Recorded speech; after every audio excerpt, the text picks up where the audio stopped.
Good morning everyone. Political science के सभी students का एक बार पुनः श्रीमती मौरी देवी तापड़िया कन्या महाविद्यालय के इस यूट्यूब चैनल पर हार्दिक अभिनंदन करता हूं। और अगर अभी भी किसी ने हमारी महाविद्यालय के इस यूट्यूब चैनल को सब्सक्राइब नहीं किया तो सब्सक्राइब कर लो, ताकि आपको यहां पर होने वाली यूनिवर्सिटीज़ जो एग्ज़ाम के अनवर्त जो क्लासें होती है उनकी आपको अपडेट मिलती रहे और आप इस वैश्विक महामारी कोविड-19 के समय भी अपनी जो यूनिवर्सिटीज़ एग्ज़ाम है उसकी तैयारी को अनवर्त जारी रख सके।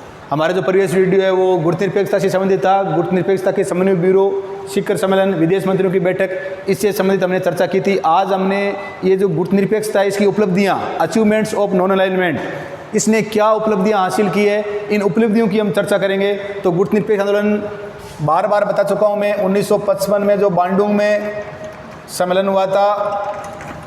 बांडुंग कहाँ है? इंडोनेशिया में है। इंडोनेशिया का ये द्वीप है और वहाँ पर इसकी आधार या नींव तैयार हुआ था। उसके बाद में इसका पहला सम्मेलन है वो 1961 में हुआ था और उसमें 25 देशों ने भाग लिया था। कितने देशों ने भाग लिया था? 25 देशों ने। उसके बाद में इसका 16वां सम्मेलन 2012 में हुआ था। ईरान की राजधानी तेहरान में हुआ था और इस समय इसके जो गुटनिरपेक्ष आंदोलन है इसके सदस्यों की संख्या जो 25 से शुरू हुई थी वो कितनी पहुंच गई? 120 पहुंच गई। यहाँ पर फिजी और अजरबैजान दो जो देश है इनको क्या दी गई? गुटनिरपेक्ष आंदोलन ऐसी सदस्यता दी गई। तो किस प्रकार से इसने अपनी उपलब्धियों को, अचीवमेंट्स है, इसको हासिल किया है, इस बात का ध्यान रखना है। गुटनिरपेक्ष आंदोलन अब तक अंतर्राष्ट्रीय आंदोलन विश्वव्यापी बन चुका है और इसका कार्य क्षेत्र भी बहुत ज़्यादा बढ़ गया है। बेलग्रेड के प्रथम शिखर सम्मेलन में 25 देशों ने भाग लिया था। वहीं 31 अगस्त 2012 को जो तेहरान ईरान की राजधानी में आयोजित हुआ था 16वां शिखर सम्मेलन, उसमें इसके सदस्यों जो देश है उसकी संख्या बढ़कर 120 हो गई है। और 1986 में इसका हरारे में इसका 1986 में शिखर सम्मेलन हुआ था, 8वां। हरारे जिम्बाब्वे की राजधानी हरारे और 1986 में इसका शिखर सम्मेलन हुआ था। और इसमें नई अंतर्राष्ट्रीय व्यवस्था की स्थापना पर भी, जो नई अंतर्राष्ट्रीय व्यवस्था है उस नई अंतर्राष्ट्रीय अर्थव्यवस्था है इस पर भी क्या दिया गया? जोर दिया गया। तो इस प्रकार किस प्रकार से इसने अपने अचीवमेंट्स ऑफ नॉन अलाइनमेंट है, गुटनिरपेक्ष आंदोलन है, इसने किस प्रकार उपलब्धियों को छुआ है, किस प्रकार से इसने उपलब्धियों को प्राप्त किया है, इसकी हम चर्चा करेंगे निम्न बिंदुओं के माध्यम से। पहला है गुटनिरपेक्षता को दोनों गुटों द्वारा मान्यता देना। दो गुट है विश्व समुदाय में, हमने देखे थे 1945 से लेकर 1990 के मध्य का जो समय शीत युद्ध है और इस समय लगभग जो पूरा विश्व है वो दो गुटों में, एक पूंजीवादी अमेरिका, दूसरा साम्यवादी सोवियत संघ, इन दो गुटों में बंटा हुआ था। और दोनों ही गुटों ने इसको क्या दी थी? गुटनिरपेक्ष आंदोलन ने इसको मान्यता दी थी। गुटनिरपेक्षता एक नई संकल्पना है और दोनों ही गुटों ने इसको क्या दिया था? दोनों ही गुटों ने इसको मान्यता दी थी। इस बात का ध्यान रखना है। तो गुटनिरपेक्षता ये नया आंदोलन है जो तीसरी, अल्फ्रेड शोबी ने इन्हें तीसरी दुनिया कहा था। किसने? अल्फ्रेड शोबी ने। तो ये तीसरे जो दो विचारधाराओं में विश्व बंटा हुआ था, एक पूंजीवादी अमेरिका के नेतृत्व में, दूसरा साम्यवादी रूस के नेतृत्व में। और जो तीसरे देश बचे थे, जो नए स्वतंत्र देश हुए थे एशिया और अफ्रीका महाद्वीप के, उन देशों ने क्या कि इन दोनों ही विचारधाराओं से हमारे को क्या रहना है? निर्गुट रहना है, अलग रहना है और सक्रिय रहना है। दूसरा है विश्व राजनीति में संघर्षों को टालना। गुटनिरपेक्ष जो आंदोलन है इसकी वजह से विश्व राजनीति में विभिन्न प्रकार के जो संघर्ष है उनको क्या किया गया है? टाला गया है। गुटनिरपेक्षता की ये भी उपलब्धि रही है कि इसके प्रभाव से विश्व के कुछ विकट संघर्ष टल गए और उनकी तीव्रता भी कम हुई या फिर उनका समाधान हो गया। इसलिए तीसरा विश्व युद्ध भी नहीं चढ़ा। और इसके बारे में कहा जाता है कि 1950 से शुरू होने वाले दशक के मध्य में सरकारी और गैर सरकारी स्तरों पर भी क्या की जा रही थी? चिंता की जा रही थी। तो गुटनिरपेक्ष आंदोलन की वजह से जो विश्व में जो संघर्ष थे वो संघर्ष क्या हो गए? संघर्ष को टाला या उस संघर्षों को गुटनिरपेक्ष आंदोलन की वजह से खत्म किया गया। समझौते के माध्यम से उन संघर्षों को क्या किया गया? टाला गया। तो इसका ये भी एक बहुत बड़ी उपलब्धि रही है कि विश्व राजनीति में जो संघर्ष थे उन संघर्षों को इन्हें क्या किया? समझौते के माध्यम से शांति व्यवस्था वो स्थापित हुई। अंतर्राष्ट्रीय नीतियों को भी स्थिर रूप देने में योग दिया। अनेक ऐसे राष्ट्र विद्यमान न होते जो दोनों गुटों में से किसी एक के साथ गुटबद्ध न थे और उन्होंने इसलिए उनको एक है प्लेटफॉर्म मिल गया था और दोनों गुटों से अलग रहकर अपना क्या है एक जो गुट निरपेक्ष है उसमें सम्मिलित हो सके। तीसरा है शीत युद्ध को शस्त्र युद्ध में परिणत होने से रोकना। शीत युद्ध है उसमें हथियारों की होड़ है, दोनों विचारधाराओं में चरम तक पहुंच गई थी, तो उसको शीत युद्ध को शस्त्र युद्ध में परिणत होने से इन्होंने क्या किया, गुट निरपेक्ष ने रोका था। बहुत से गुट निरपेक्ष देश दोनों गुटों और सर्वोच्च शक्तियों के बीच सद्भावना हेतु और संपर्क के माध्यम से काम करने को तैयार थे, और दूसरे शीत युद्ध के दोनों पक्षों के बीच विभिन्न प्रकार की जो गलतफहमी है उनको इन्होंने दूर किया था। कभी कभी उन्हें यह भी अनुभव हुआ कि विश्व है वो जो ये न्यूक्लियर परमाणु बम है इनके विध्वंस से कगार पर है, और गुट निरपेक्ष राष्ट्रों ने कम से कम शीत युद्ध को उस स्थिति में पहुंचने से रोक दिया जिसमें सर्वोच्च शक्तियों के जानबूझकर उस राह पर चलने से ये है वो शस्त्र युद्ध में क्या हो सकता था, परिणित हो सकता था, बदल सकता था।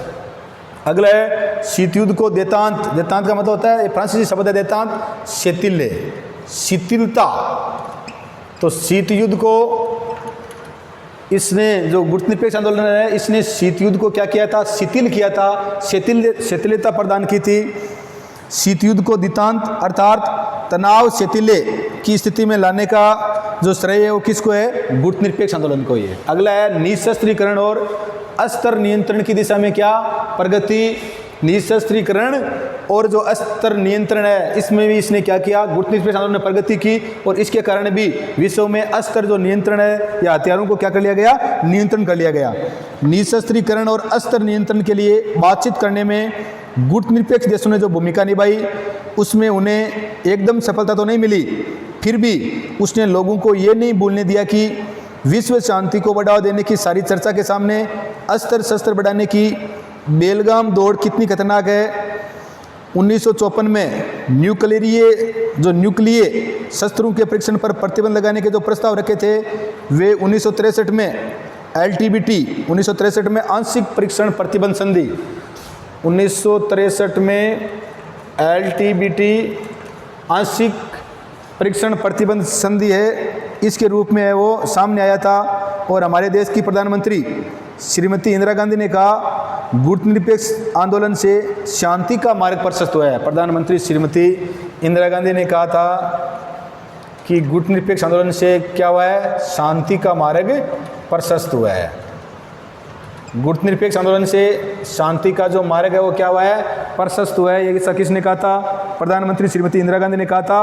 और मानव प्रतिष्ठा और समानता का निर्माण हुआ है, और मानव प्रतिष्ठा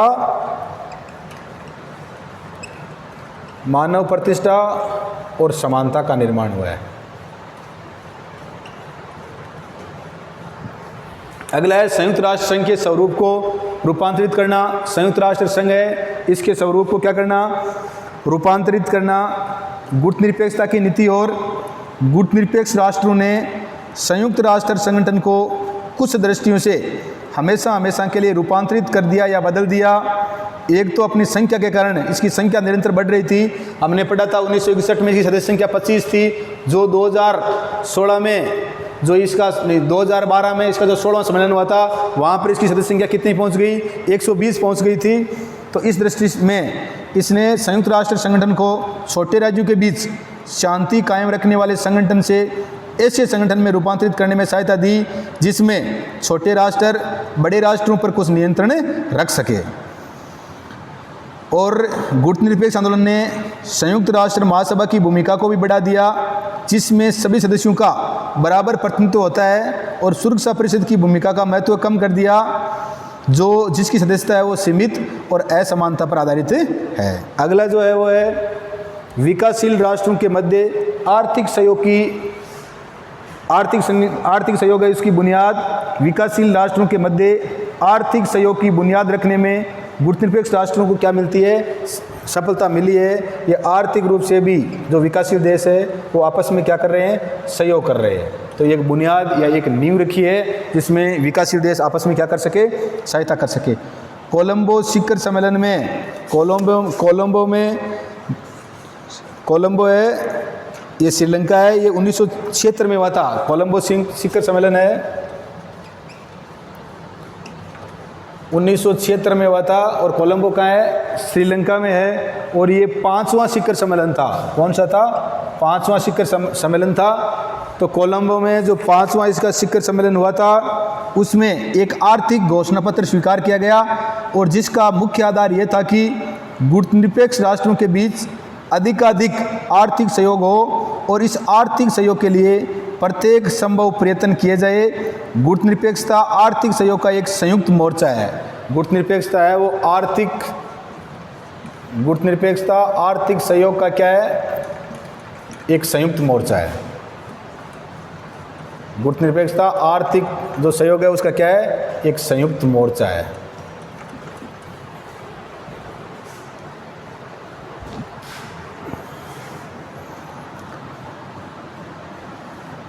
अगला है नई अंतर्राष्ट्रीय जो अर्थव्यवस्था है उसकी मांग। गुटनिरपेक्ष आंदोलन ने या गुटनिरपेक्ष आंदोलन के देशों ने विश्व में एक नई जो अंतर्राष्ट्रीय अर्थव्यवस्था है इसकी मांग को क्या किया गया? स्वीकार किया गया। आजकल गुटनिरपेक्ष राष्ट्र नई अंतर्राष्ट्रीय अर्थव्यवस्था की मांग कर रहे हैं। गुटनिरपेक्ष आंदोलन के कायरा में जुलाई 1962 में गुटनिरपेक्ष आंदोलन का जो कायरा 1964 में, कायरा कहाँ है? मिस्र की राजधानी है कायरा, या मिस्र में है कायरा, जहाँ पर गुटनिरपेक्ष आंदोलन का दूसरा सम्मेलन हुआ था। कब? 1964 में। तो 1964 में आयोजित आर्थिक विकास की समस्याओं पर सम्मेलन में पहली बार आर्थिक विकास का उल्लेख हुआ। तो इस प्रकार से गुटनिरपेक्ष आंदोलन है ये क्या करता है? ये नई अंतर्राष्ट्रीय अर्थव्यवस्था की भी मांग क्या कर चुका है। और ये कहाँ की थी? कायरा मिस्र में। इसका जो दूसरा सम्मेलन था 1964 में उसमें की थी। तो इस प्रकार से आज हमारी इस क्लास में हमने गुटनिरपेक्षता की उपलब्धियाँ, अचीवमेंट्स ऑफ नॉन अलाइनमेंट, इनकी चर्चा की थी कि किस प्रकार से एक जो छोटा सा आंदोलन शुरू हुआ था उसने किस प्रकार एक विशाल वटवृक्ष है उसकी रूपरेखा है या उसका आकार ग्रहण कर लिया है। जिस प्रकार से 1955 में बांडुग इंडोनेशिया में है, इसकी आधार नींव तैयार हुई थी कि किस प्रकार से है ये काम करेगा, कितने वर्ष से इसकी बैठक होगी, शिखर सम्मेलन होगा, इसी बातों का आधार बना था। पहला 1961 में बेलग्रेड यूगोस्लाविया की राजधानी वहाँ पर हुआ था जिसमें सिर्फ मात्र 25 देश थे। और जो 16वां सम्मेलन 2012 में ईरान की राजधानी तेहरान में हुआ उसमें 120 देश हो गए, 119वां फिजी और 120वां अजरबैजान। और आज तक इसके हमने अध्ययन कर चुके हैं। 2019 में इसका 18वां सम्मेलन हुआ था। कहाँ पर? अजरबैजान की राजधानी बाकू में। और उसमें भारत के उपराष्ट्रपति कौन? वेंकैया नायडू इसने भाग लिया था। और उसके बाद में 2020 में कोविड-19 या कोरोना वैश्विक महामारी के समय गुटनिरपेक्ष आंदोलन का एक वर्चुअल या आभासी या वीडियो कॉन्फ्रेंसिंग के माध्यम से क्या हुई थी? बैठक हुई थी। उसे 19वां सम्मेलन के नाम से पुकार रहे हैं। और इसमें 2014 के बाद में हमारे देश के प्रधानमंत्री नरेंद्र मोदी ने भी इस वीडियो कॉन्फ्रेंसिंग के माध्यम से किसमें वर्चुअल जो समिट थी ये गुटनिरपेक्ष आंदोलन की, इसमें भाग लिया था। और इसमें और भी विभिन्न राष्ट्रों के जो है WHO है इसके अध्यक्ष है, संयुक्त राष्ट्र महासभा के अध्यक्ष है, इन्होंने भी इसको क्या किया था? संबोधित किया था। तो इस प्रकार से इसने इस प्रकार की जो अचीवमेंट्स है इसको क्या किया है? प्राप्त किया है। और मैं आशा करता हूँ कि आपके समझ में आ गया होगा। और यहाँ से गुटनिरपेक्षता की जो उपलब्धियाँ हैं यहाँ से 4 नंबर वाला क्वेश्चन पुटअप होने की पूरी संभावना रहती है। तो इसलिए इसको अच्छी तरह से तैयार कर लेना और वीडियो को लाइक, शेयर और सब्सक्राइब करते रहो। जय हिंद, जय भारत।